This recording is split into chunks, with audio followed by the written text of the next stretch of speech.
þetta orðið svo þróað og flott, það þarf að stöðva þetta með einhverjum hætti og þá held ég að það gerist með því að fólk segi frá.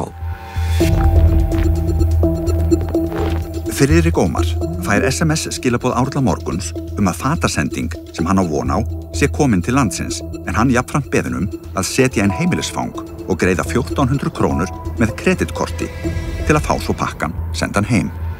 Í annríkinu þá fannst mér það bara svo 1400 kall, það ekki mikið og ég fæ hérna upp forrit sem lítur glæsileg út og allt á íslensku og voðaflott og síðan beðinn að gefa upp PIN-númerið mitt sem ég geri.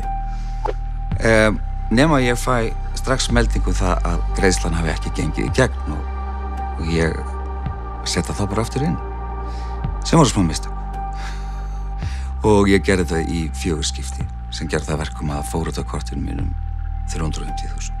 Allir okkar miðlar, sími, bara snjallsímatækið, það búið að þjálfa okkur svo í að bregðast við hlutum. Það kemur ping, tölvupóstur, skilaboð, við bregðast við.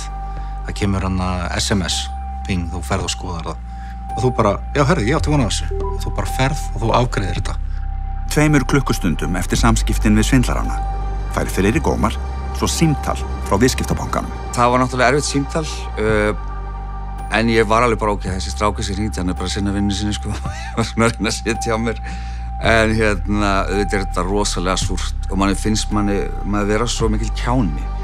Við erum að glíma við svikahópa sem að rauninni targetera íslenska markað og eru búin að sérhæfa sig í hvernig íslensk greiðslumiðlun virkar. Það eiginlega of mörg dæmi það að fólk hafi lent í að fá svona svikatilkynningar á sama tíma og þeir eru að bíða eftir pakka. Maður spyr sig hvort það sé möguleiki fyrir svikar að sjá sendingar. Við höfum enga sannanir fyrir því en okkur grunar að þeir geti komist inn í svona upplýsingar. Við vitum ekki hvar eða hvernig. Það bara þannig að þetta orðið svo flott.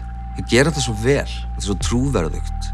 Því ég hef áður fengið svona og sé í gegnum það en það einmitt það sem bara, þeir eru orðin svo góður í þessu. Þeir eru orðin mjög færir í að spila á okkur, mannfólk. Þegar eitthvað kemur upp að þeirra á götu og segir, látt mig að veskið þitt.